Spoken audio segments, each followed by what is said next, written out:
Existe dor maior do que ser esquecido pelos próprios filhos quando mais se precisa deles? Aquela sensação de abandono que corrói por dentro, que tira o ar, que faz cada segundo parecer uma eternidade? Ninguém imagina que um dia vai virar apenas um número em um leito de hospital, esperando por uma alta que nunca chega porque não há ninguém do outro lado para buscá-lo. Ninguém acorda de manhã pensando que os filhos que você criou, que você amou mais do que a própria vida, vão simplesmente te esquecer quando você mais precisar deles. A história que você vai ouvir agora é sobre um pai que entregou a vida inteira aos filhos. Um homem simples, de mãos calejadas e coração enorme. Um trabalhador incansável que acordava quando ainda era madrugada e voltava para casa quando a noite já tinha caído, só para garantir que não faltasse nada em casa. Este é Osvaldo Ferreira da Silva, 68 anos, cabelos brancos e ralos, rosto marcado pelo tempo e pelo trabalho duro. Um homem que trabalhou de sol a sol, que abriu mão dos próprios sonhos para realizar os sonhos dos filhos, que economizou cada centavo para que eles pudessem estudar, crescer, ter uma vida melhor do que a dele. E quando Osvaldo ficou doente, quando o corpo já não aguentava mais tanto esforço, quando ele mais precisou daqueles 3 filhos que ele criou com tanto amor e dedicação, eles simplesmente desapareceram. O deixaram sozinho em um hospital público de Belo Horizonte, como se ele fosse um estranho qualquer. Como se toda a história deles juntos não significasse absolutamente nada. Foi abandonado como se fosse um objeto velho e quebrado, que não serve mais para nada. Como se os anos de dedicação, de sacrifício, de amor incondicional pudessem ser apagados com um simples e cruel silêncio. Antes de continuarmos essa história, comente aqui abaixo de qual cidade você está nos acompanhando. É gratificante saber até onde nossas histórias estão chegando. E aproveite também para se inscrever no canal e apoiar o nosso trabalho.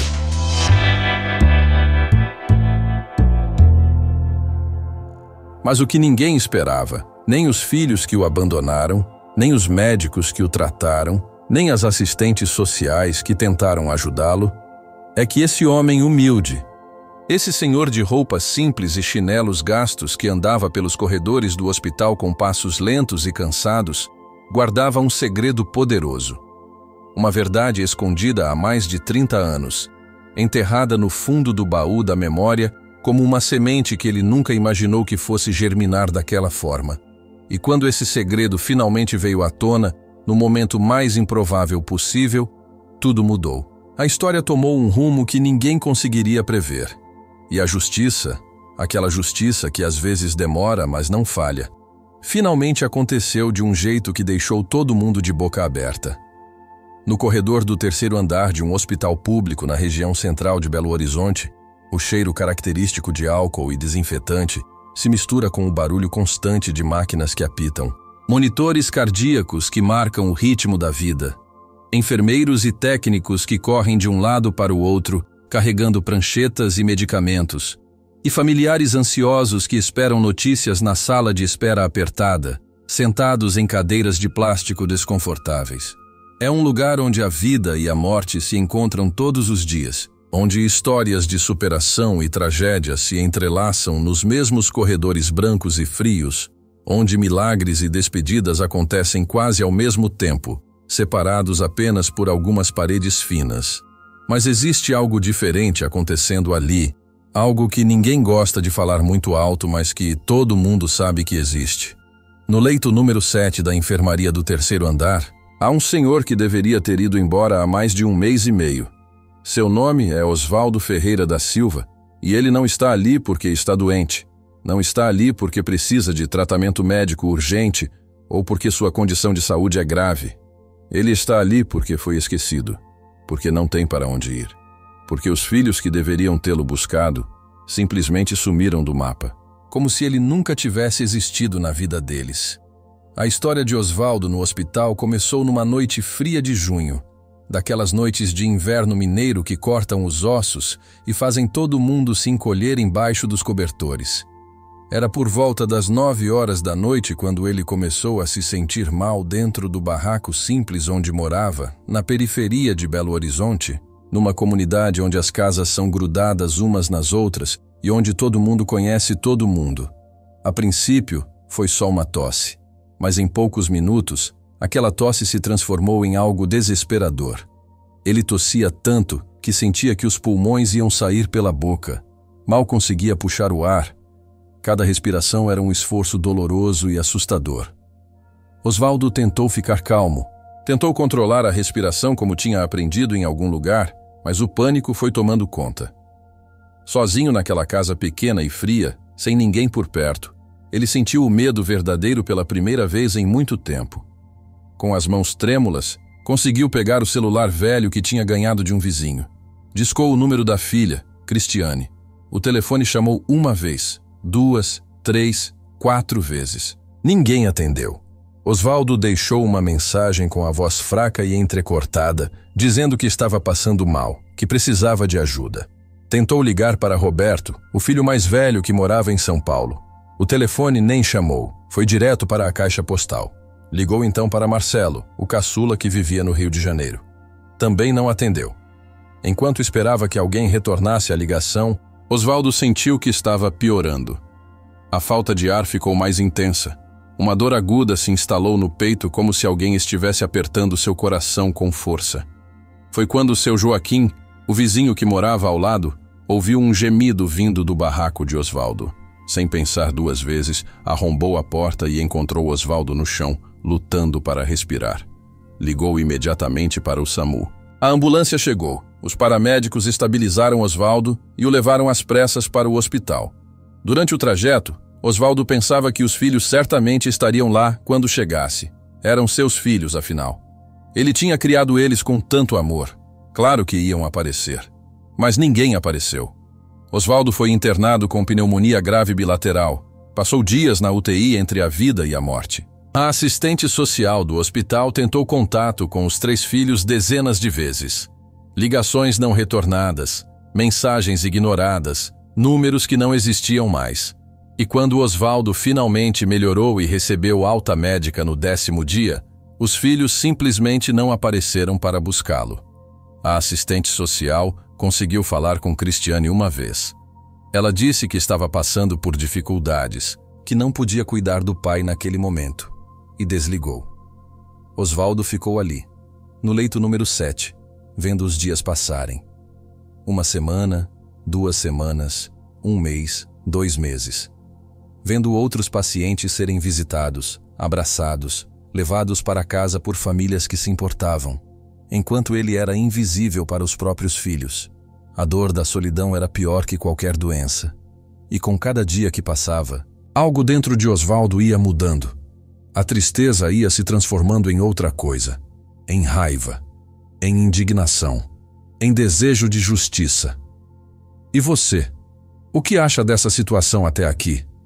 Eu quero saber sua opinião. Para entender por que o abandono doeu tanto, é preciso voltar no tempo.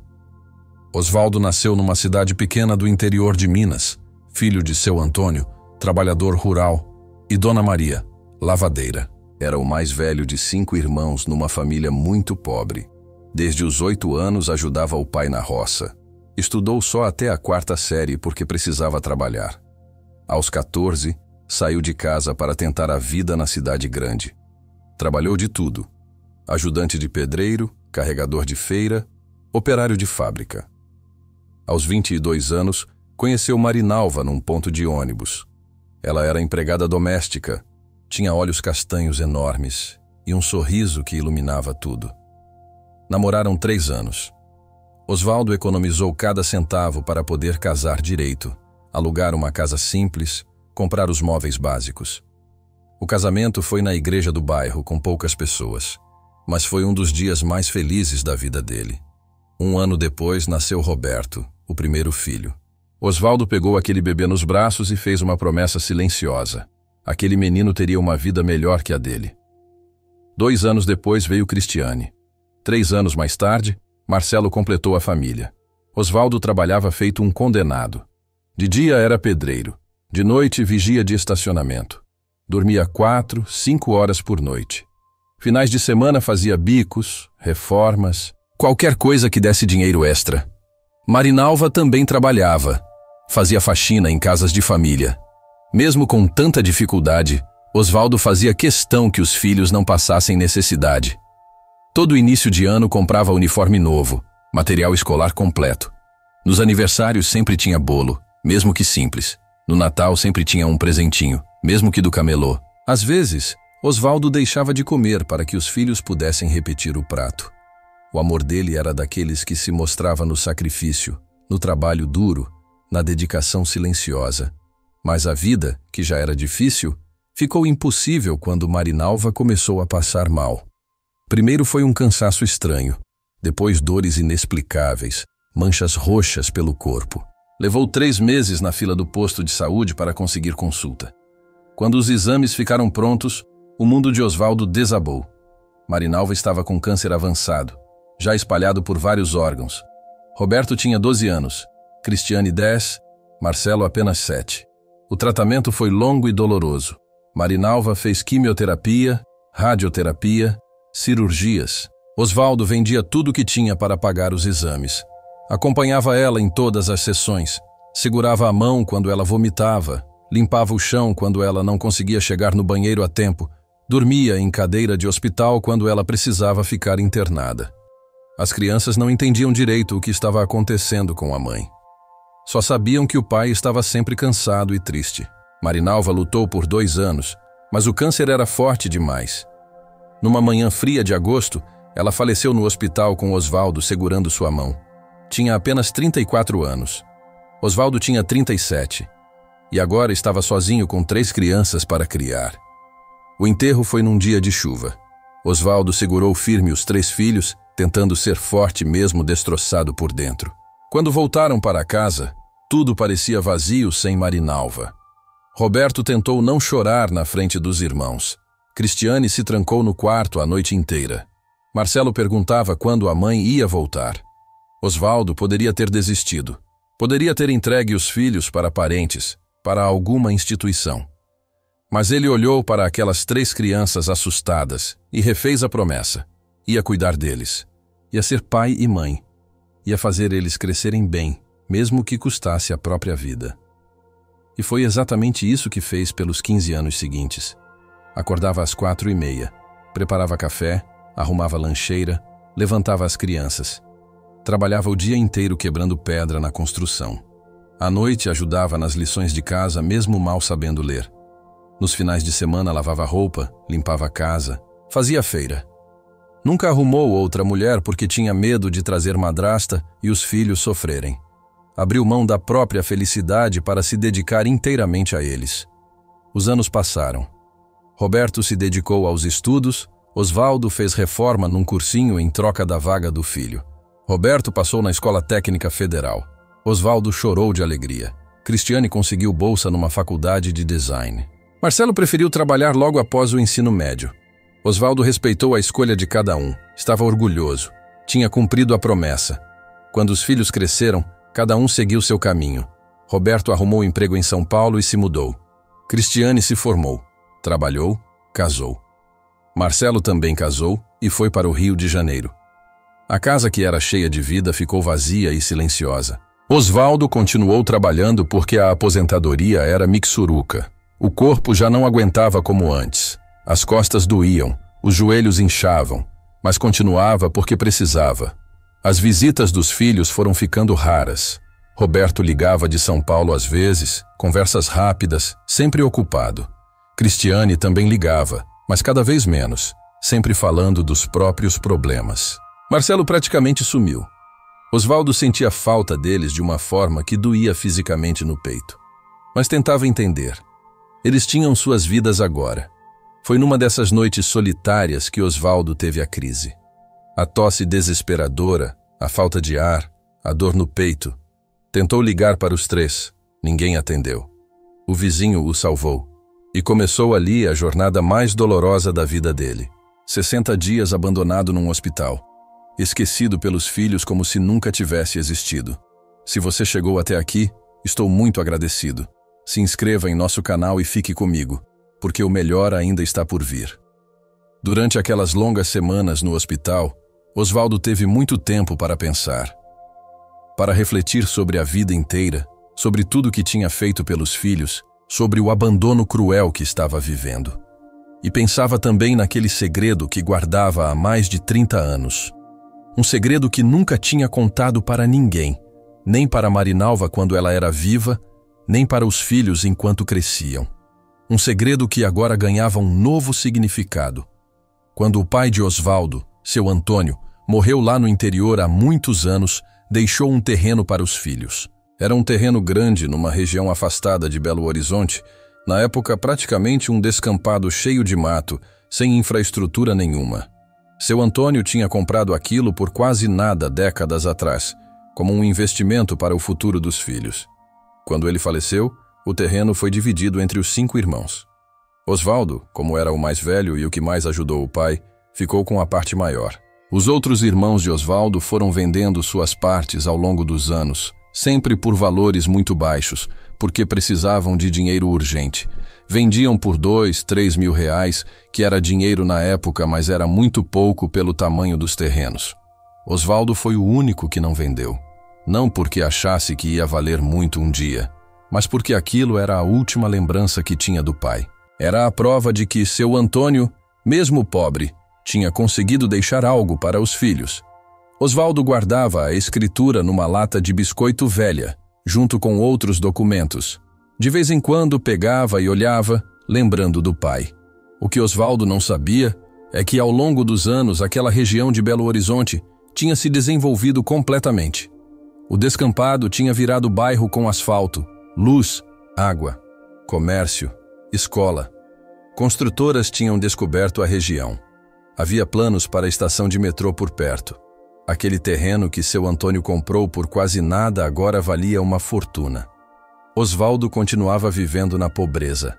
Às vezes, sem dinheiro para remédio, pegando trabalho pesado mesmo doente, passando aperto todo fim de mês. Tudo isso sendo dono de um patrimônio que poderia ter mudado completamente sua vida. Mas ele não sabia, ou melhor, não queria saber. Para ele, aquele terreno era só lembrança do pai, não era dinheiro. Houve momentos em que Osvaldo pensou em contar aos filhos sobre o terreno. Quando Roberto quis fazer cursinho, pensou em vender e pagar uma faculdade boa para o menino. Mas refletiu que se fizesse isso estaria tirando do filho a chance de lutar pelas próprias conquistas. Osvaldo tinha a filosofia de que os jovens precisavam batalhar, precisavam suar, precisavam entender o valor das coisas. Se desse tudo de mão beijada, estaria criando filhos acomodados. Quando Cristiane casou, Osvaldo de novo pensou no terreno. Pensou em vender, dividir o dinheiro entre os 3 para ajudar cada um a começar a vida. Mas segurou a vontade porque achava melhor não facilitar demais as coisas. Sempre planejou deixar aquilo como herança quando morresse. Pelo menos os filhos teriam algo de valor para receber, uma compensação por todo o sacrifício que ele fez.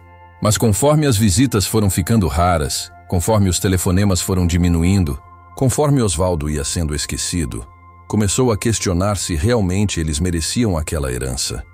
Começou a considerar outras possibilidades. Talvez pudesse doar para alguma instituição de caridade, alguma ONG que cuidasse de crianças carentes ou idosos abandonados. Começou até a pesquisar como funcionava esse tipo de doação. E então veio a internação, o abandono escancarado. 60 dias sozinho no hospital. A constatação dolorosa de que ele não significava nada para os filhos. Durante aquelas semanas no leito número 7, Osvaldo teve certeza. Se os filhos não se importavam com ele vivo, não mereciam o patrimônio dele morto. Tomou uma decisão. Ia doar o terreno, ia tirar os filhos da herança de alguma forma legal. Mas para fazer isso precisava de ajuda jurídica. Foi quando Dona Fernanda, a assistente social que tentava sem sucesso localizar os filhos, teve uma ideia. Ela conhecia uma advogada jovem chamada Patrícia, que fazia trabalho voluntário. Ligou para ela, explicou o caso de Osvaldo. Patrícia se interessou imediatamente e foi ao hospital conhecer Osvaldo. Eles conversaram por horas. Patrícia quis saber tudo sobre a relação com os filhos, sobre o abandono, sobre qualquer patrimônio que ele tivesse. Osvaldo hesitou, mas depois contou sobre o terreno. Patrícia perguntou detalhes, anotou tudo. Disse que ia verificar a situação do terreno. ver se estava regularizado, pesquisar valores na região. 3 dias depois, Patrícia voltou com uma expressão séria no rosto. Tinha ido até a casa de Osvaldo, pegado a escritura, levado para análise, e descobriu algo chocante. Aquele terreno que Osvaldo achava que valia talvez 50 mil reais, estava avaliado em mais de 1.200.000 reais. Osvaldo, o homem que passou a vida na pobreza, era dono de um patrimônio milionário e nunca soube. A primeira reação de Osvaldo foi uma risada amarga. Aquilo não mudava nada. Dinheiro não ia trazer os filhos de volta, não ia apagar o abandono. Patrícia concordou, mas disse que talvez mudasse alguma coisa sim. Explicou sobre leis de abandono de idosos, sobre possibilidade de processar os filhos, sobre exclusão de herança por ingratidão. Osvaldo olhou para ela sem acreditar que isso era possível. Patrícia explicou tudo em detalhes. O Estatuto do Idoso prevê que abandono é crime. Os filhos adultos têm obrigação de prestar assistência aos pais. E o Código Civil permite exclusão de herança por ato de ingratidão, que inclui abandono. Osvaldo ficou muito tempo em silêncio pensando. Processar os próprios filhos? Levar aquilo para a justiça? Por um lado parecia errado. Por outro, sentia que precisava fazer justiça. Porque se não fizesse nada, seria como dizer que estava tudo bem abandonar um pai. E não estava. Osvaldo passou a noite inteira acordado pensando. Lembrava do Roberto bebê, da Cristiane criança, do Marcelo adolescente. Mas também lembrava de cada ligação não retornada, de cada dia sozinho no hospital, de cada lágrima que derramou se perguntando por que os filhos não se importavam. No dia seguinte, quando Patrícia ligou, Osvaldo disse que sim. Queria seguir em frente, não pelo dinheiro, mas pela justiça. Patrícia trabalhou rápido. Juntou todos os registros do hospital, mostrando que Osvaldo estava ali há 60 dias após alta médica.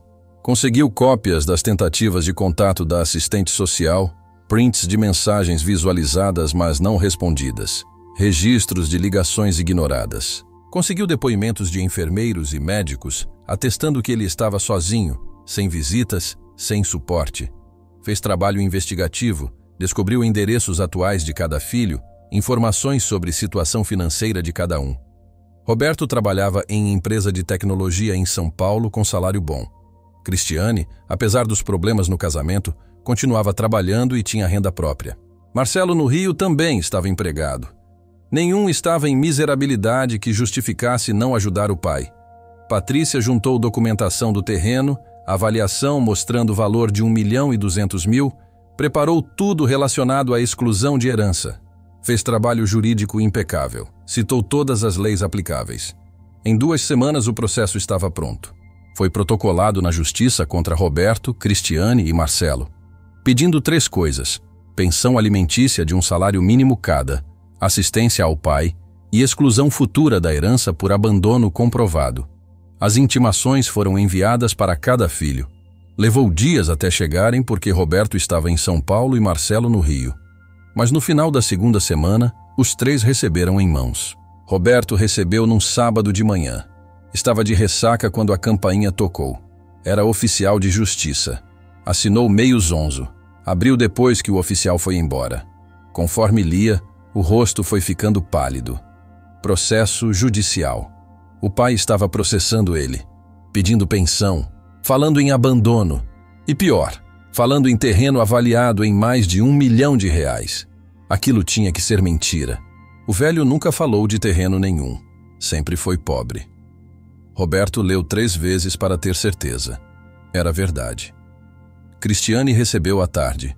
Estava saindo para compras quando o oficial a abordou. Assinou sem dar importância, achou que era algo do divórcio. Só abriu quando voltou. As sacolas caíram das mãos. Começou a tremer. Precisou sentar. O pai processando ela, dizendo que abandonou. E falando de terreno milionário que ela nunca soube. Cristiane desabou em lágrimas de pânico. Estava quebrada, como ia pagar pensão? E por que o pai nunca falou do terreno? Marcelo recebeu na 2ª no trabalho. Foi constrangimento enorme, colegas vendo. Assinou com cara queimando de vergonha, foi para o banheiro abrir. Quando leu, deu soco na parede de raiva. Como assim o velho processando ele? Como assim abandono? Ele só estava vivendo a vida no Rio. Os 3 irmãos, que há meses mal se falavam, criaram um grupo no WhatsApp desesperados. Compararam os processos. Era tudo idêntico. A primeira reação foi raiva. Como o pai podia fazer aquilo? Por que tinha escondido o terreno? Roberto foi o mais revoltado. Disse que o pai foi desonesto. Cristiane concordou. Disse que poderia ter pedido ajuda se soubesse. Marcelo sugeriu contratar advogado para se defender. Roberto pesquisou. Achou o Dr. Fernando, advogado especializado em família. Cobrava caro, mas tinha bom histórico. Cristiane disse que não tinha dinheiro. Marcelo também. Roberto, que ganhava melhor, assumiu que pagaria, mas os outros teriam que dividir depois. Marcaram consulta para a semana seguinte. Foi a primeira vez que os 3 se reuniram em mais de um ano. Encontro tenso, cheio de acusações mútuas sobre quem tinha mais culpa. Na reunião com o Dr. Fernando, explicaram a situação. Tentaram justificar com problemas pessoais.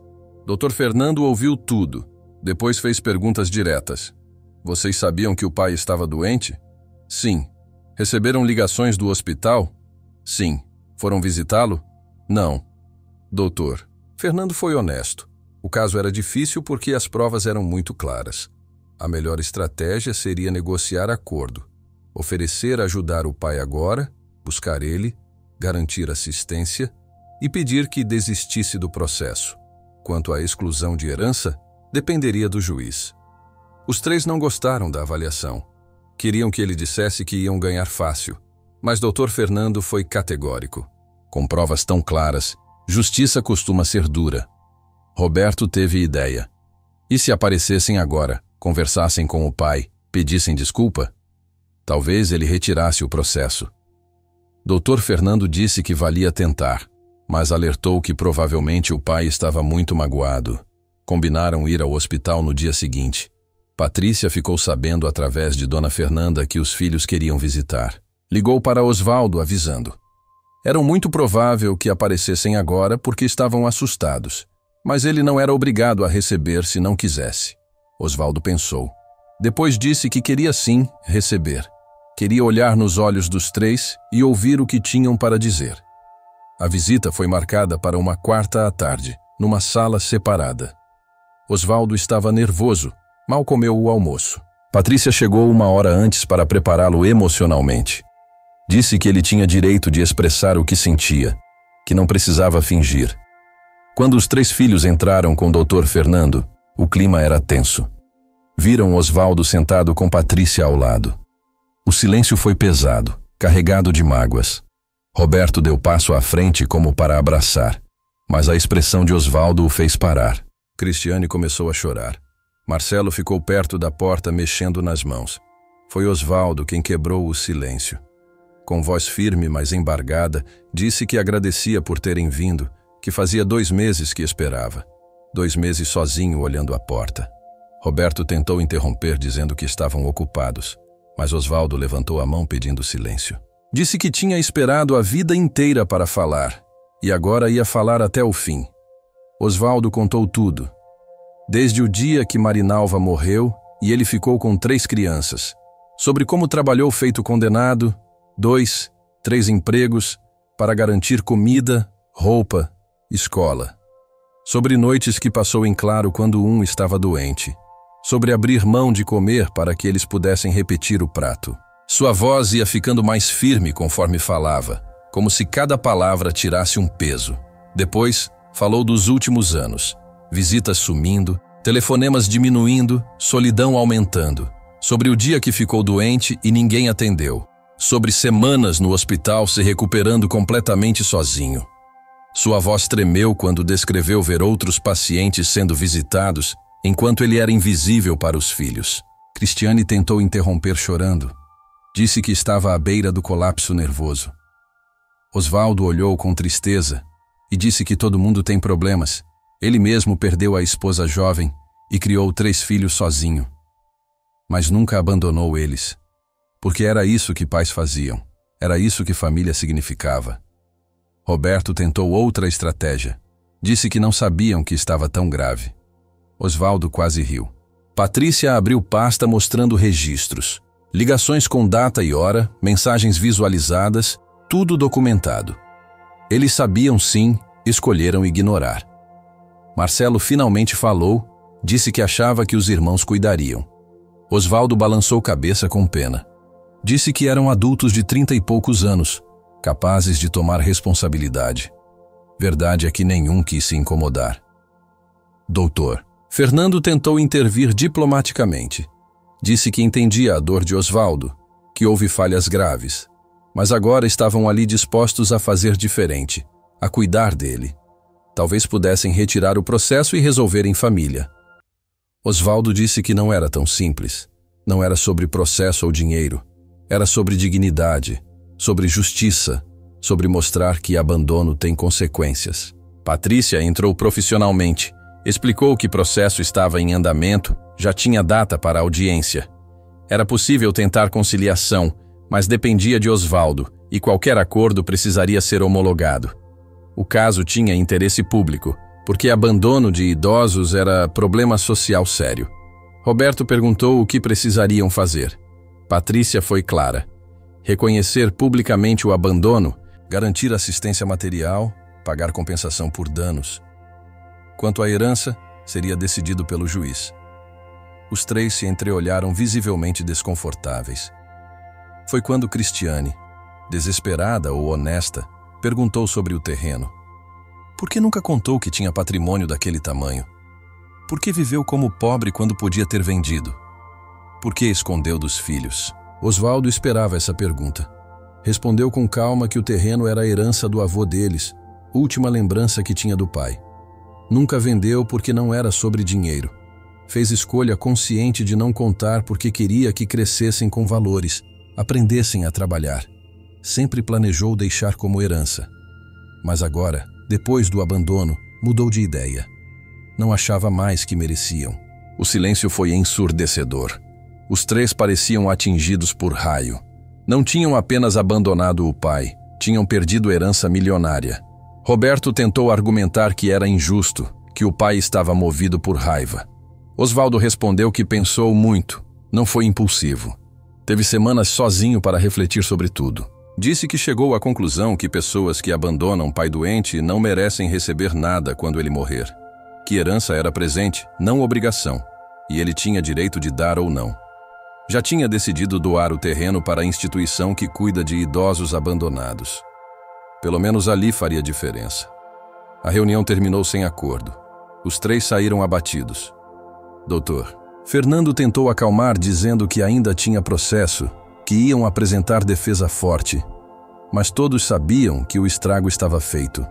A relação entre pai e filhos estava quebrada, talvez sem conserto.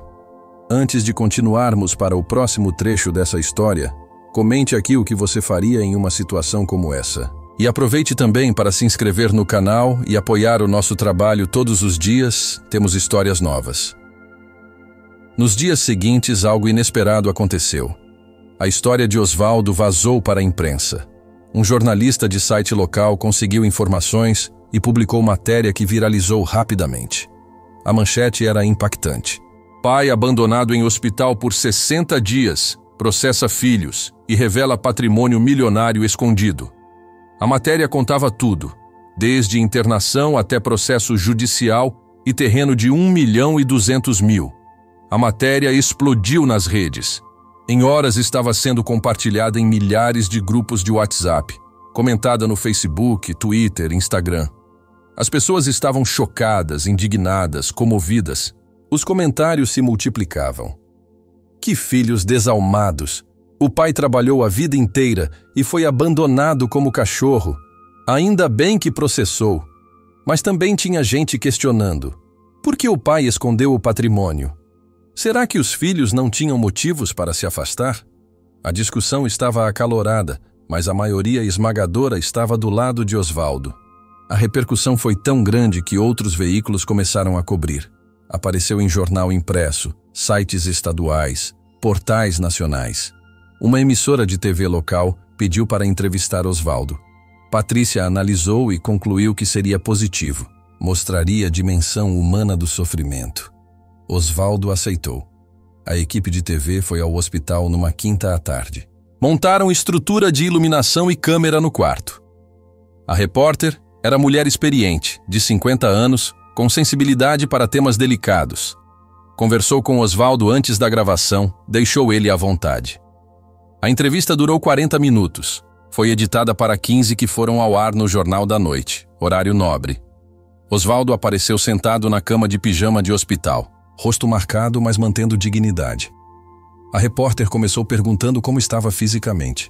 Ele respondeu que fisicamente estava melhor, mas emocional era difícil de curar. Quando ela pediu para contar desde o início, Osvaldo não segurou lágrimas. Falou sobre a esposa que morreu jovem, sobre criar 3 filhos sozinho, sobre sacrifícios, empregos extras, noites sem dormir. Sua voz embargou ao falar sobre como filhos cresceram e se afastaram.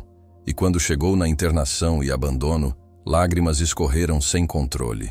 Osvaldo contou que foi internado gravíssimo, passou dias na UTI entre vida e morte e nenhum filho apareceu. Quando recebeu alta e o hospital tentou contato, eles ignoraram.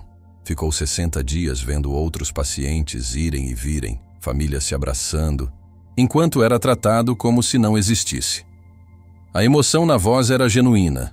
Impossível fingir aquela dor. A repórter perguntou sobre o terreno. Osvaldo explicou que era a herança do pai, com valor sentimental imenso. Escolheu não contar porque queria que filhos aprendessem a trabalhar.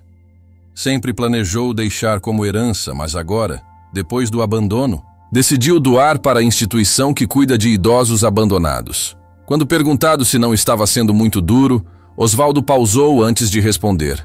Disse que perdoar era uma coisa, esquecer era outra. Que poderia um dia perdoar, mas nunca esqueceria a dor, a humilhação. E que mais importante era fazer justiça, mostrar que abandono de idoso é inaceitável, tem consequências. A entrevista terminou com Osvaldo fazendo apelo emocionado. Disse que Brasil estava envelhecendo, cada vez mais idosos sendo abandonados. Que filhos estavam cada vez mais ocupados esquecendo dos pais. Que era a epidemia silenciosa. Pediu que pessoas olhassem para seus pais e avós, ligassem, visitassem. Porque um dia todos vão ficar velhos. E forma como tratamos nossos idosos hoje é como vamos querer ser tratados amanhã.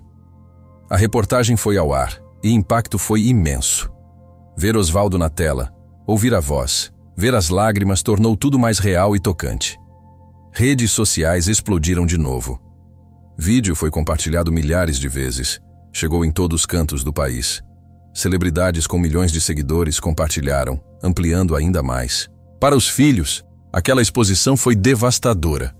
De repente não eram mais anônimos. Eram os filhos que abandonaram o pai doente. Roberto começou a receber mensagens hostis no LinkedIn. Colegas olhavam diferente. Cristiane tinha vizinhos que reconheceram e passaram a evitá-la. Marcelo sofreu comentários maldosos no Rio. Alguns jornalistas localizaram os filhos e tentaram entrevistá-los. Roberto recusou tudo. Cristiane aceitou entrevista rápida por telefone tentando se defender. Disse que a situação não era tão simples, que estava com problemas graves, que tentou ajudar, mas não tinha condições. A entrevista saiu defensiva e pouco convincente, só piorou. Marcelo cometeu o erro de responder comentários nas redes tentando explicar seu lado. Disse que pai foi ausente quando eles eram crianças porque trabalhava demais. Nunca teve carinho. Mas comentários foram capturados em prints e viralizaram negativamente. Pessoas rebatendo que pai trabalhou demais justamente para criar os 3 sozinho. Tentativa de defesa só cavou o buraco maior. A pressão pública ficou tão grande que começou a afetar vidas profissionais. Roberto foi chamado no RH da empresa porque repercussão negativa estava atingindo imagem corporativa. Recebeu advertência, foi orientado a manter baixo perfil. Cristiane perdeu clientes freelance. Marcelo teve problemas no trabalho com comentários e clima pesado. Enquanto isso, Osvaldo recebia atenção completamente diferente. Pessoas começaram a aparecer no hospital querendo visitá-lo, levando flores, cartões, presentes. Senhoras idosas que se identificavam, jovens com avós em situação parecida. Direção do hospital precisou controlar fluxo, porque atrapalhava a rotina. Doações começaram a chegar. pessoas querendo ajudar financeiramente mesmo ele tendo terreno. Patrícia sugeriu que pedisse para doarem para instituições que cuidam de idosos. Osvaldo concordou e fez comunicado nesse sentido. Mesmo assim, algumas pessoas insistiram em mandar coisas: roupas novas, chinelos, livros, rádio. A história virou símbolo de problema social maior. Surgiram reportagens investigativas sobre abandono de idosos em hospitais com dados assustadores. Descobriu-se que em Belo Horizonte, mais de 200 idosos foram abandonados no último ano. Em São Paulo, mais de 1000 casos. Políticos começaram a usar o caso como exemplo em discursos sobre necessidade de leis mais duras. Deputado federal apresentou projeto aumentando penas. Senadora fez pronunciamento emocionado citando Osvaldo. O caso estava tendo repercussão nacional, virando marco na discussão sobre direitos dos idosos. Para os filhos, cada nova reportagem era tapa na cara. Estavam sendo julgados publicamente, condenados pela opinião pública antes do juiz dar sentença. Dr. Fernando estava preocupado porque exposição negativa poderia influenciar julgamento. Juízes são humanos, leem notícias, são influenciados por clamor público. O advogado tentou estratégia de controle de danos. Orientou os 3 a fazerem comunicado conjunto. A nota, escrita por Dr. Fernando, reconhecia erros graves, pedia desculpas, comprometia-se a cuidar de Osvaldo. Era tentativa de virar jogo da opinião pública e mostrar ao juiz arrependimento genuíno. A nota foi publicada simultaneamente nos perfis dos 3 nas redes. Mas reação não foi esperada. Maioria interpretou como estratégia, como algo feito para salvar a pele no processo. Os comentários eram cínicos. Arrependidos agora que viraram réus. Cadê esse arrependimento quando o pai estava sozinho? Muito conveniente esse arrependimento depois que caso ficou público. Alguns comentários eram moderados, dizendo que todos merecem segunda chance, mas eram minoria. Osvaldo viu a nota. Patrícia mostrou num tablet. Ele ficou em silêncio pensativo depois de ouvir. Quando ela perguntou o que achava, se via sinceridade, Osvaldo suspirou e disse que não sabia. Que talvez estivessem arrependidos de verdade, talvez apenas assustados. Difícil saber o que está no coração das pessoas, mas independente do arrependimento, processo ia seguir. Porque não era mais só sobre ele e os filhos, era sobre mandar mensagem para a sociedade inteira. A data da audiência chegou 3 semanas depois da nota pública.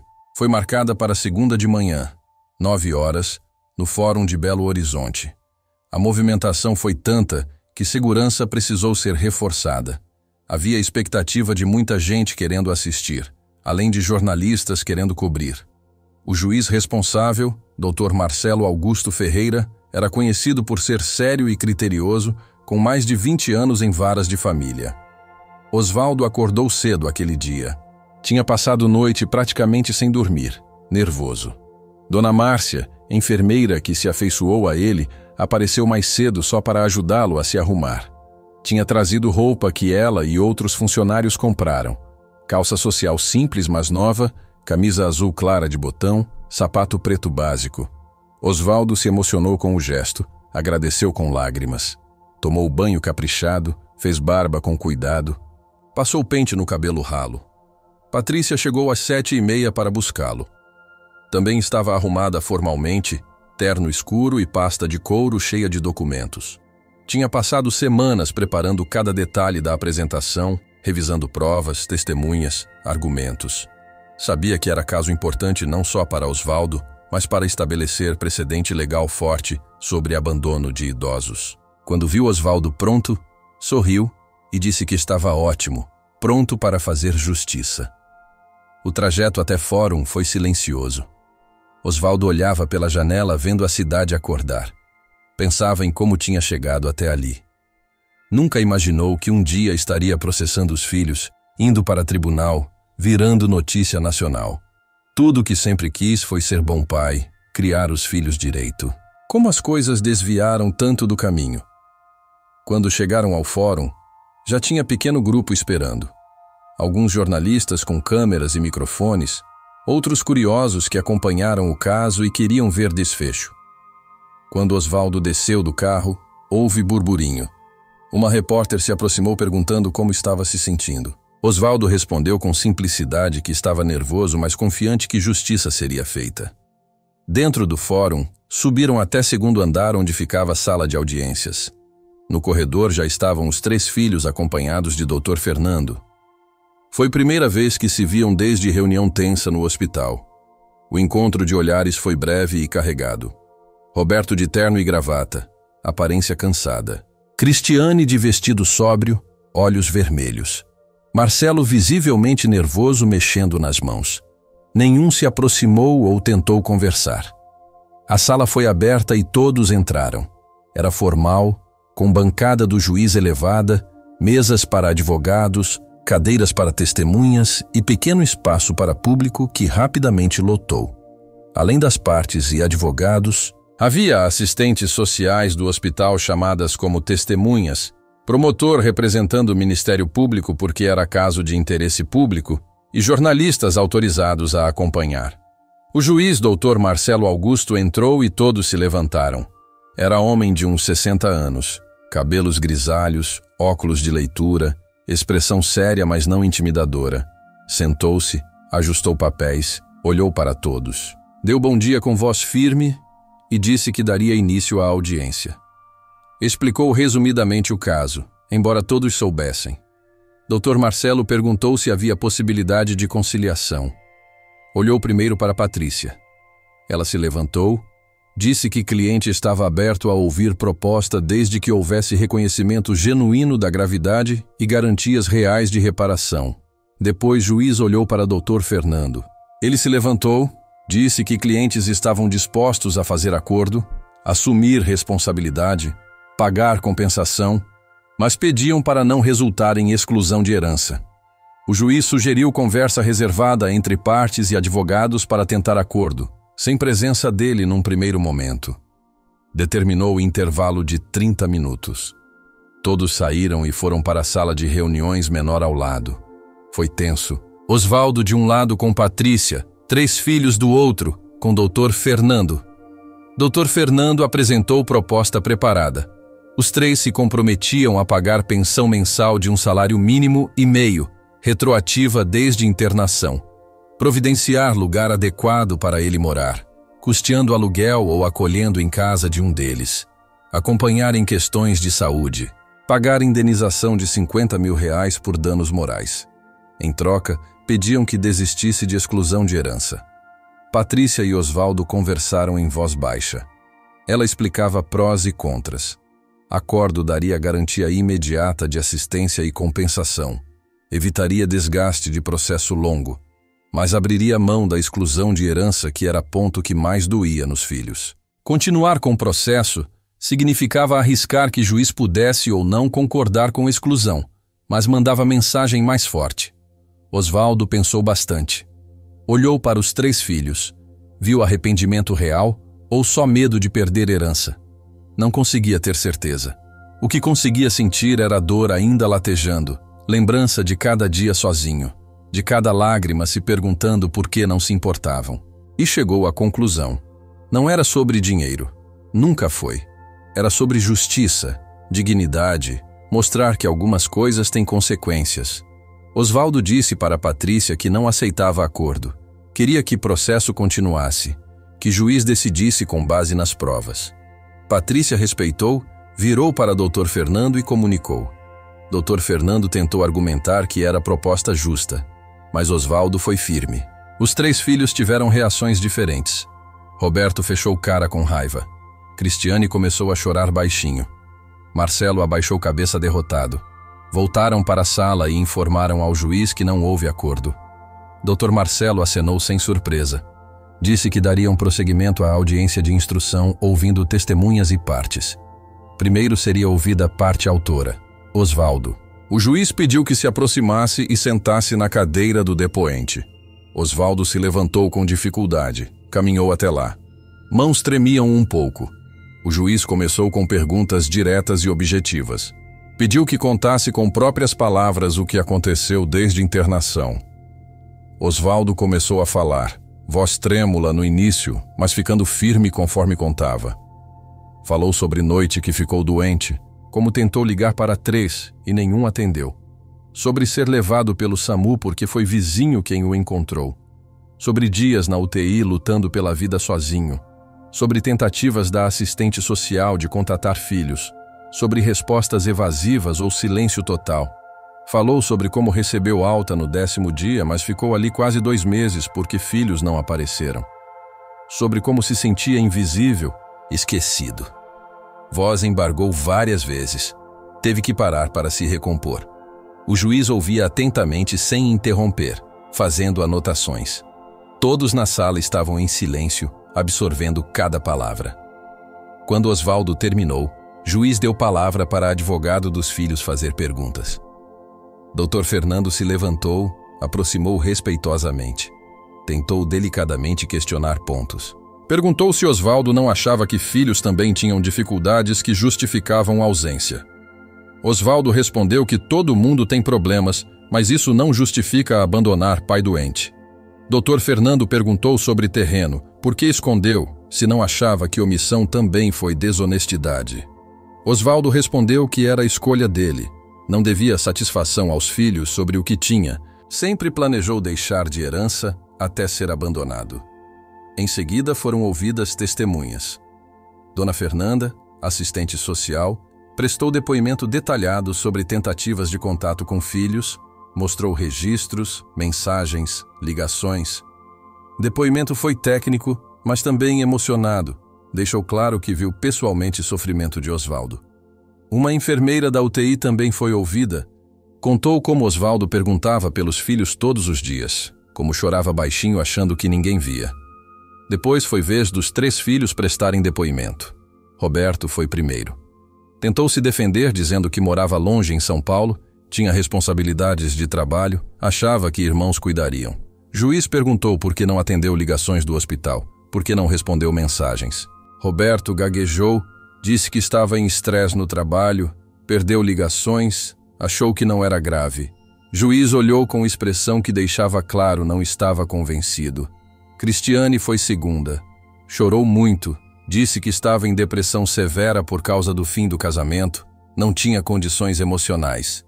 Juiz fez perguntas específicas. Quando foi última visita ao pai antes da internação? Ela admitiu que fazia mais de 6 meses.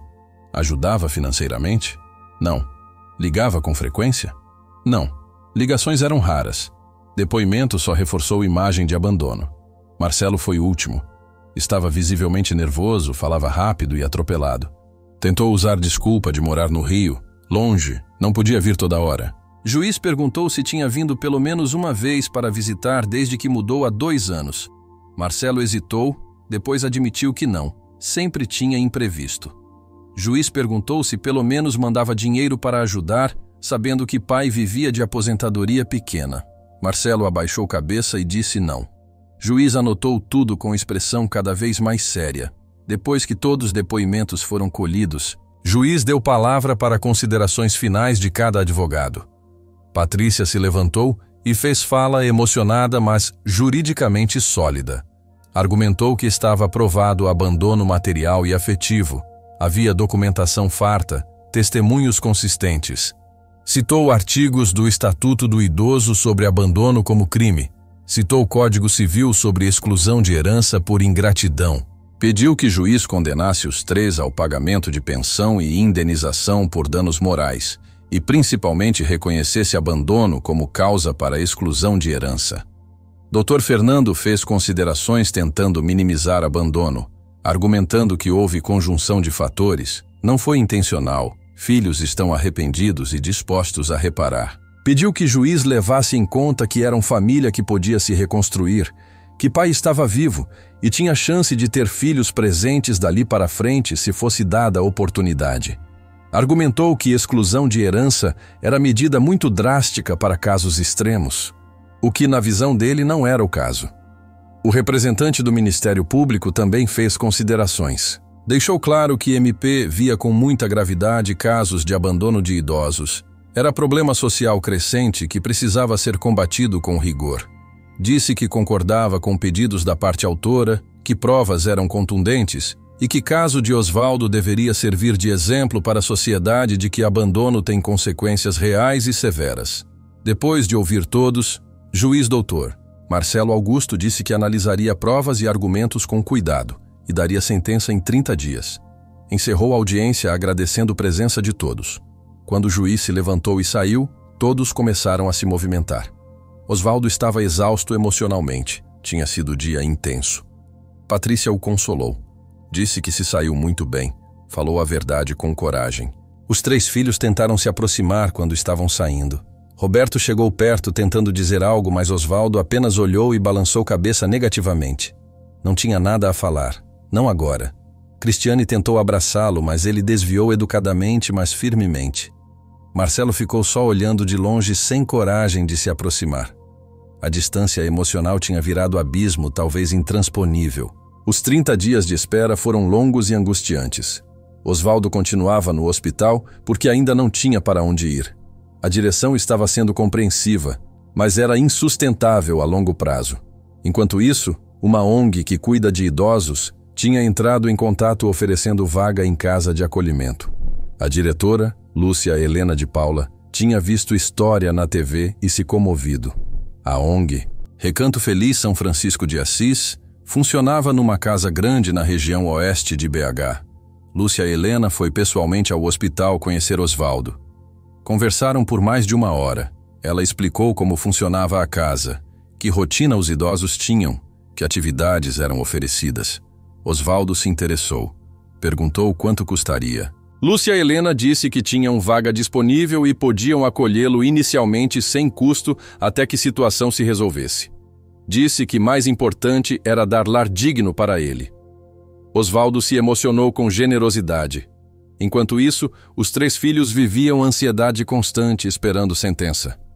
Roberto com medo de condenação a valores altos que comprometessem finanças. Cristiane aterrorizada com possibilidade de ter nome negativado. Marcelo preocupado com problemas no trabalho. Dr. Fernando tinha tentado prepará-los para cenários diferentes, mas achava provável algo no meio termo. A sentença foi publicada exatamente no 30º dia, numa tarde de quinta. Patrícia recebeu notificação pelo sistema eletrônico e imediatamente ligou para Osvaldo. Pediu calma, disse que ia ao hospital para lerem juntos. Chegou 1 hora depois com cópia impressa de 15 páginas. Sentou ao lado de Osvaldo no leito número 7 e começou a ler em voz alta. O juiz Dr. Marcelo Augusto tinha escrito sentença minuciosa e fundamentada. Começava com um resumo de todo o caso desde internação até audiência. Depois analisava cada prova, cada depoimento. Citava trechos das conversas da assistente social com filhos. Transcrevia partes dos depoimentos das testemunhas. Organizava tudo cronológica e logicamente. Era sentença que deixava claro que o juiz tinha estudado com muita atenção. Na fundamentação jurídica, o juiz citava Estatuto do Idoso extensamente, especialmente artigos sobre abandono e obrigações dos filhos. Citava também Código Civil, artigos sobre obrigação alimentar recíproca e sobre exclusão de herdeiro por indignidade. Fazia análise doutrinária citando juristas respeitados e citava jurisprudências de tribunais superiores sobre casos semelhantes. Depois, vinha a parte dispositiva onde o juiz efetivamente decidia, e decisão foi dura. O juiz reconheceu que estava plenamente comprovado o abandono material e afetivo de Osvaldo pelos 3 filhos. Reconheceu que tentativas de contato foram ignoradas deliberadamente, que filhos tinham pleno conhecimento e escolheram não agir. Reconheceu que sofrimento causado foi intenso e duradouro, configurando dano moral grave. E com base nisso decidiu. Primeiro, condenou os 3 solidariamente ao pagamento de pensão mensal de um salário mínimo cada, totalizando 3 salários mínimos por mês para Osvaldo, retroativa desde data da alta médica. Isso significava que já deviam valores atrasados dos 2 meses que ficou ali. Segundo, condenou ao pagamento de indenização por danos morais de R$80 mil cada, totalizando R$240 mil. Era valor significativo calculado com base na gravidade e capacidade financeira dos réus. Terceiro, e esse era ponto mais importante e doloroso, juiz reconheceu configuração de indignidade dos herdeiros com base no abandono comprovado. Determinou que quando Osvaldo falecesse, os três ficariam excluídos da sucessão hereditária, não tendo direito a nenhuma parte da herança. Essa exclusão era definitiva e irrevogável. Juiz fundamentou citando que abandono de idoso doente pelos filhos é uma das formas mais graves de ingratidão que justifica plenamente a exclusão prevista no Código Civil. Além disso, determinou que cópia fosse encaminhada ao Ministério Público para análise de eventual crime de abandono de incapaz que poderia resultar em processo criminal paralelo. E por fim condenou os três ao pagamento das custas processuais e honorários advocatícios. Quando Patrícia terminou de ler, Osvaldo ficou em silêncio por longo tempo. Não era a felicidade que sentia, era sentimento complexo. Alívio porque justiça foi feita, tristeza porque chegou a esse ponto, vazio porque não trazia filhos de volta. Olhou para Patrícia e apenas disse baixinho: "Então é isso, acabou." Patrícia segurou a mão dele com carinho e disse que, em certo sentido, sim, acabou, mas em outro estava começando nova fase da vida. Quando a sentença foi divulgada pela imprensa, repercussão foi enorme de novo. Jornais publicaram manchetes impactantes. Justiça condena filhos que abandonaram pai a pagar 240 mil reais e exclui da herança milionária. Redes sociais explodiram com comentários apoiando a decisão do juiz, dizendo que era isso mesmo, que abandono não podia ficar impune. Para os três filhos, receber notificação foi devastador. Roberto leu e releu sem acreditar. 240 mil de indenização mais pensões retroativas e mensais, e ainda perder completamente direito à herança, era desastre financeiro e emocional. Cristiane teve crise de choro quando soube. Passou mal. Precisou tomar calmante. Marcelo socou parede com tanta força que machucou mão. Sangrou nós dos dedos. Dr. Fernando analisou e concluiu que estava muito bem fundamentada. Difícil reverter em recurso. Ainda assim, era direito deles recorrer. Explicou que poderiam entrar com apelação no Tribunal de Justiça, mas chances eram pequenas, especialmente porque a sentença estava embasada em provas sólidas e tinha jurisprudências apoiando. Além disso, recorrer custaria mais dinheiro e não suspenderia a obrigação de pagar. Os três se reuniram para decidir. Roberto era a favor de recorrer, não se conformava. Cristiane, em dúvida, achava melhor aceitar para não gastar mais. Marcelo tão arrasado que mal conseguia opinar. Depois de muito discutir, decidiram não recorrer. Era reconhecimento tácito de que tinham errado, mereciam punição, mesmo que não conseguissem admitir em voz alta. Enquanto filhos lidavam com consequências, Osvaldo estava sendo preparado para a mudança. Lúcia Helena voltou ao hospital com a equipe da ONG. Levaram roupas limpas, kit de higiene, cobertor novo porque sabiam que ele não tinha praticamente nada. A despedida da equipe foi emocionante. Dona Márcia chorou e abraçou forte. Disse que ia sentir falta. Carlos deu aperto de mão firme e disse para ser feliz. Dona Fernanda também se emocionou. Disse que ficou feliz com o desfecho. O trajeto até casa de acolhimento foi tranquilo. Osvaldo ia no banco de trás olhando pela janela, vendo cidade que conhecia, mas que parecia diferente agora. Estava saindo de hospital onde viveu meses de solidão, indo para lugar que prometia ser novo começo. Quando chegaram, ficou impressionado. Era casa grande e bem cuidada, com jardim na frente cheio de flores, varanda com cadeiras de balanço, paredes pintadas em tons claros. Lúcia Helena apresentou Osvaldo a todos os outros idosos.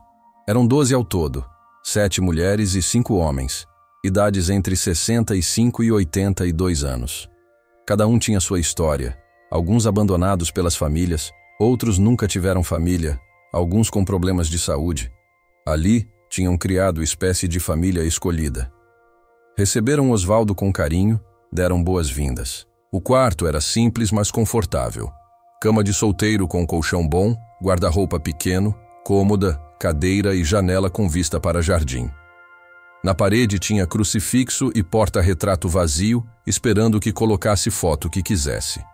Osvaldo olhou tudo com olhos marejados. Fazia tanto tempo que não tinha quarto seu, espaço que fosse dele. Lúcia Helena deixou ele se instalar. Disse que jantar seria daqui a 1 hora. Osvaldo sentou na cama e, pela primeira vez em meses, sentiu algo que tinha esquecido. Paz. Não era felicidade plena, porque feridas emocionais ainda estavam frescas. Mas era paz de saber que tinha lugar para ficar, pessoas que se importavam, rotina que ia se estabelecer. Não precisava mais dormir no leito de hospital. Não precisava mais se perguntar se algum filho apareceria. Aquele capítulo tinha encerrado e novo estava começando. Os primeiros dias na casa de acolhimento foram de adaptação. Osvaldo estava acostumado com solidão, silêncio, não ter ninguém para conversar. Agora, de repente, estava cercado de gente, conversas, atividades. No começo ficava meio no canto observando, tentando entender dinâmica, mas aos poucos foi se soltando, se permitindo fazer parte daquele grupo, daquela nova família que destino colocou no caminho. A rotina era organizada, mas não rígida. Acordavam cedo, tomavam café juntos na mesa grande da cozinha. Depois tinham atividades programadas, aulas de artesanato, sessões de fisioterapia para quem precisava, grupos de conversa, momentos de lazer como assistir TV ou jogar dominó. Às vezes vinham voluntários para dar palestras sobre saúde, tocar música, fazer apresentações teatrais. Era vida ativa, cheia de estímulos, completamente diferente da vida que Osvaldo tinha antes. Osvaldo se aproximou especialmente de 2 moradores. Dona Irene, senhora de 76 anos que tinha sido professora a vida inteira e adorava contar histórias. Ela tinha sido abandonada pelos filhos também, numa situação parecida. Então compartilhavam essa dor e se entendiam profundamente. E seu Jacinto, senhor de 80 anos que trabalhou como motorista de ônibus e era contador de piadas nato, sempre fazendo todo mundo rir. Um mês depois de estar morando na casa, Osvaldo teve conversa importante com Patrícia. Ela foi visitá-lo para tratar de assuntos pendentes. Os filhos tinham começado a pagar pensões mensais, com atraso, mas estavam pagando. Indenização estava sendo paga parcelada após muita negociação. Mas Osvaldo tinha algo mais importante para decidir. O que fazer com o terreno? Tinha dito na audiência que ia doar para a instituição de caridade. Agora era hora de tornar realidade. Osvaldo disse para Patrícia que pensou muito e sabia exatamente para quem queria doar. Queria doar para a ONG da Lúcia Helena, Recanto Feliz São Francisco de Assis. Aquela instituição tinha lhe dado acolhida quando mais precisava. Tinha tratado com dignidade e carinho. Estava fazendo trabalho lindo com outros idosos. Se ele podia contribuir para que o trabalho continuasse e se expandisse, queria fazer isso. Patrícia achou decisão linda e começou a preparar documentação. Doação em vida de imóvel requeria série de procedimentos: escritura pública, registro em cartório, quitação de eventuais débitos. Levou algumas semanas para organizar tudo. Durante esse tempo, Osvaldo conversou com Lúcia Helena sobre decisão. Ela ficou emocionada até lágrimas. Não esperava. Disse que era bênção enorme, que aquele recurso permitiria coisas que até então só sonhavam. A escritura de doação foi assinada num cartório do centro numa manhã ensolarada de terça. Osvaldo estava lá com Patrícia e Lúcia Helena. O tabelião leu todos os termos. Explicou que era ato irrevogável, que Osvaldo estava doando de forma definitiva. Osvaldo confirmou que era isso que queria, que estava em pleno juízo e tinha certeza. Assinou com mãos firmes sem tremer. Era momento de libertação, de fechamento de ciclo. Quando filhos ficaram sabendo da doação através de notificação judicial, tiveram reações previsíveis: raiva, incredulidade, sensação de injustiça. Roberto tentou entrar com a ação questionando doação, alegando que pai não estava em sã consciência, que tinha sido manipulado. Mas a ação foi rapidamente indeferida porque estava claro que Osvaldo tinha plena capacidade mental, doação foi feita de forma legal e transparente, e ele tinha todo o direito de dispor de bens como quisesse ainda em vida. Cristiane tentou última aproximação. Escreveu carta longa e emocionada pedindo desculpas, dizendo que tinha entendido o erro, que queria reconstruir relação. Mandou para a casa de acolhimento. Osvaldo leu, chorou ao ler, mas depois de pensar muito decidiu não responder. Não porque não sentia nada, mas porque sabia que qualquer tentativa de reaproximação naquele momento seria falsa, motivada por interesse no patrimônio que já não existia. Talvez um dia no futuro pudessem conversar de verdade. Mas não agora. Marcelo simplesmente desistiu. Aceitou derrota, parou de tentar contato, parou de questionar decisões do pai. Dizem que entrou em depressão depois disso, ficou meses sem sair além de ir para trabalho.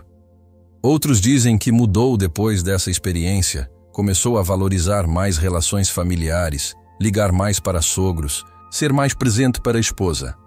Talvez dor de perder pai, mesmo tendo sido por culpa própria, tenha ensinado algo. Com dinheiro da venda do terreno, porque Ong decidiu vender para usar recursos de forma mais flexível, Recanto Feliz conseguiu fazer coisas incríveis. Compraram segunda casa para expandir acolhimento para mais idosos. Reformaram casa original colocando acessibilidade completa. Rampas, barras de apoio, pisos antiderrapantes. Contrataram mais cuidadores e profissionais de saúde. Compraram van adaptada para levar idosos para passeios e consultas. Montaram pequena horta comunitária. Criaram biblioteca com livros em letra grande. Dezenas de idosos foram beneficiados graças à decisão de Osvaldo. Pessoas abandonadas em hospitais como ele tinha estado encontraram lar digno. Pessoas que viviam em situação de rua na velhice foram acolhidas. Pessoas rejeitadas pelas famílias encontraram nova família. Tudo porque um homem simples, pedreiro aposentado que sofreu abandono cruel, decidiu transformar dor em algo positivo. Osvaldo se tornou espécie de figura simbólica do Recanto Feliz. Não queria holofotes, não queria ser tratado como especial, mas inevitavelmente era visto assim. Era homem que tinha doado terreno, tornado possível expansão. Mas mais que isso, era exemplo de resiliência, dignidade, capacidade de recomeçar mesmo depois de tanto sofrimento. Com o passar dos meses, Osvaldo foi se redescobrindo. Descobriu que gostava de pintar. Nunca tinha tentado, mas numa aula de arte oferecida na casa, pegou o pincel e tela e descobriu que tinha jeito.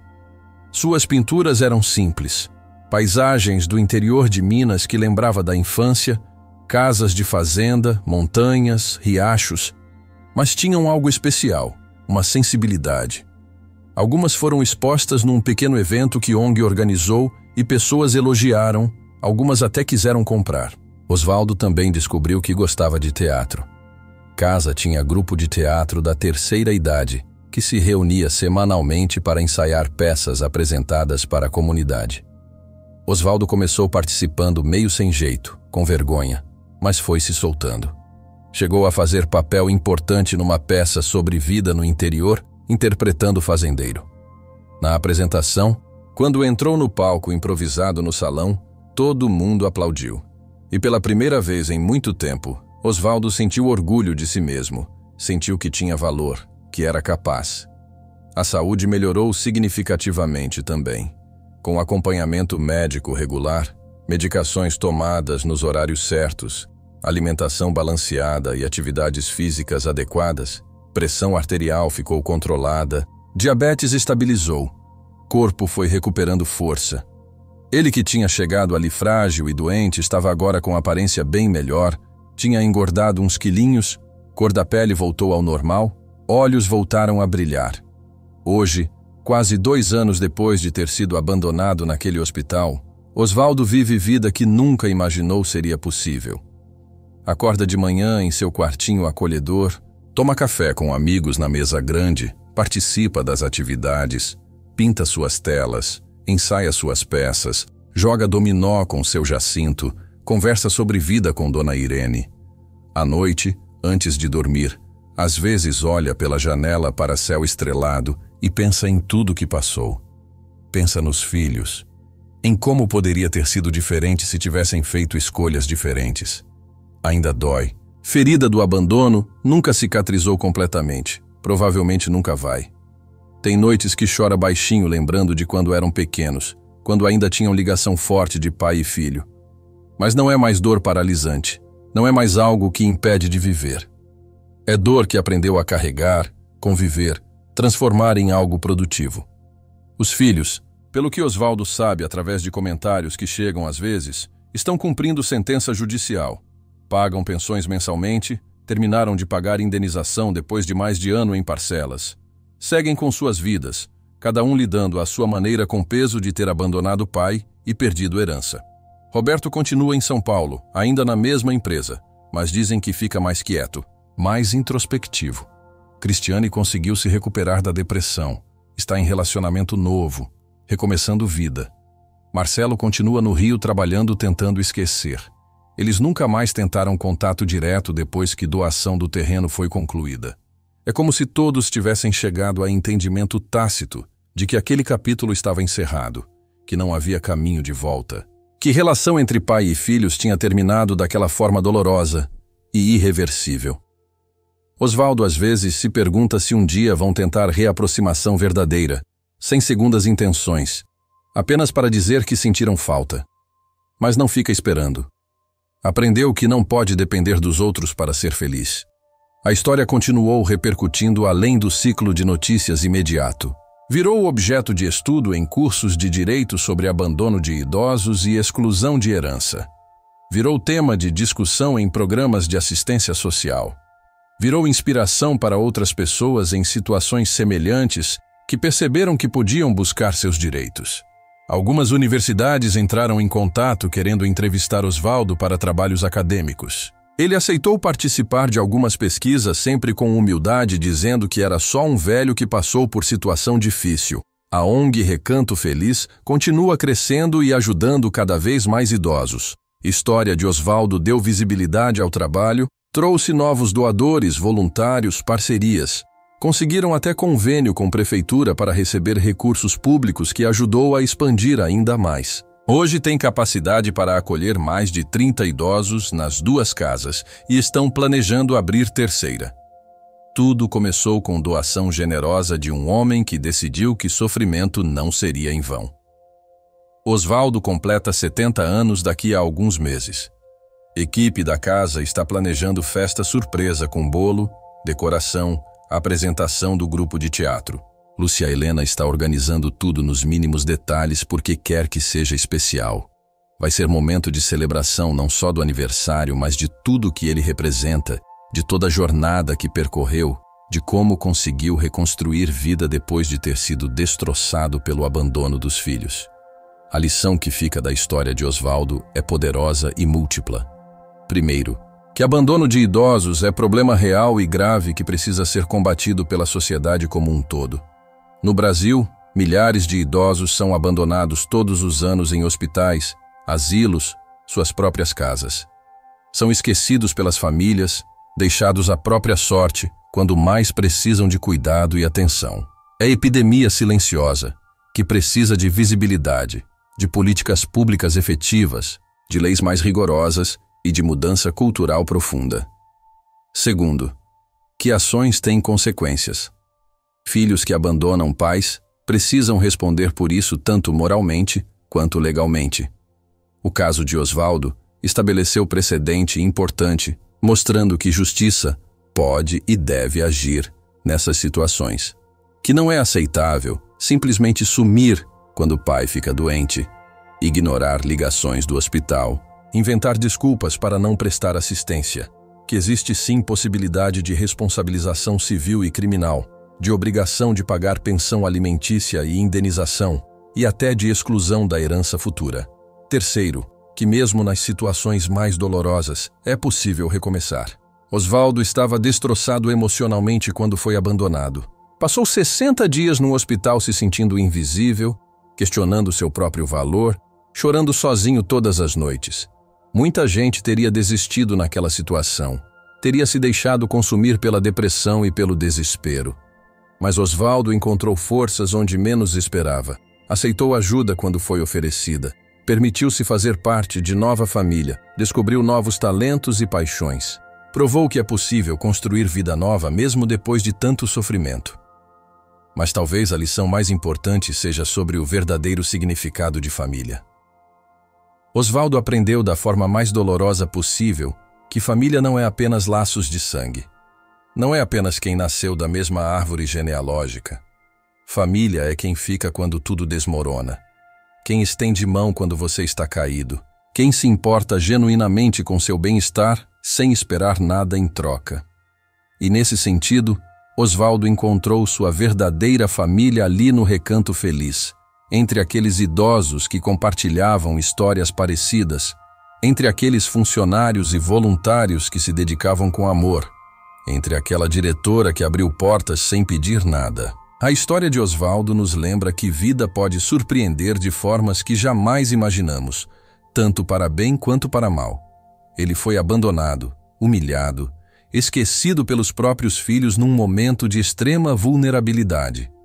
Mas encontrou forças onde menos esperava. Fez justiça quando muitos teriam simplesmente aceitado a situação e transformou sua dor em benefício para dezenas de outras pessoas. Deu lição que seus filhos jamais vão esquecer e, ao mesmo tempo, mostrou para a sociedade que idosos merecem respeito, dignidade e proteção. Será que filhos se arrependeram de verdade? Será que hoje, no silêncio de suas consciências, reconhecem a enormidade do erro que cometeram? Será que olham para trás e desejam ter feito diferente? Provavelmente sim. Mas arrependimento que vem só depois que consequências aparecem, só depois que preço tem que ser pago, tem pouco valor. O que importa é como agimos quando ainda temos escolha, como tratamos pessoas quando elas ainda estão presentes, como honramos aqueles que nos deram vida e sacrificaram tudo por nós.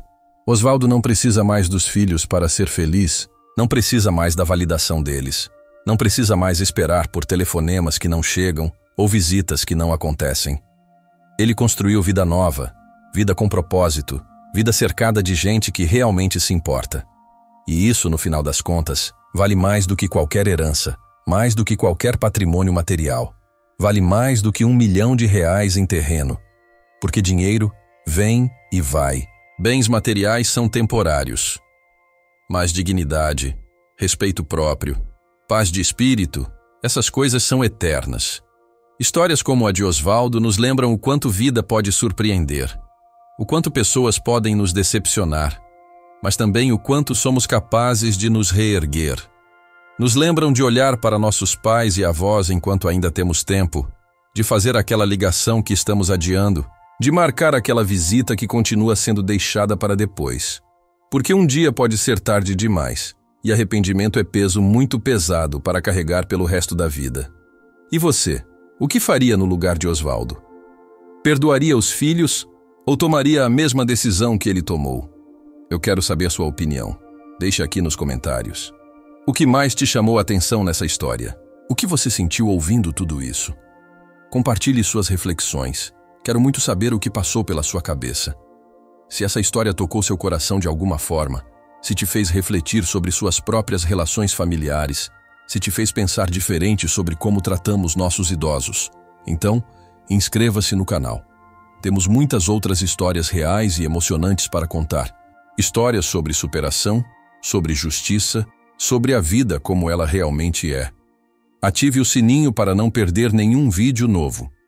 E compartilhe essa história com quem você acha que precisa ouvir isso, com aquele amigo que está distante dos pais, com aquele familiar que esqueceu de ligar para os avós, com quem você acha que pode aprender algo com a história de Osvaldo. Até a próxima história. Em cada pessoa há uma dor e uma verdade. Obrigado por acompanhar mais um capítulo de As Injustiças da Vida. Se você acredita que cada pessoa tem uma história que merece ser ouvida, inscreva-se no canal e continue com a gente. Amanhã, um novo capítulo te espera. Obrigado.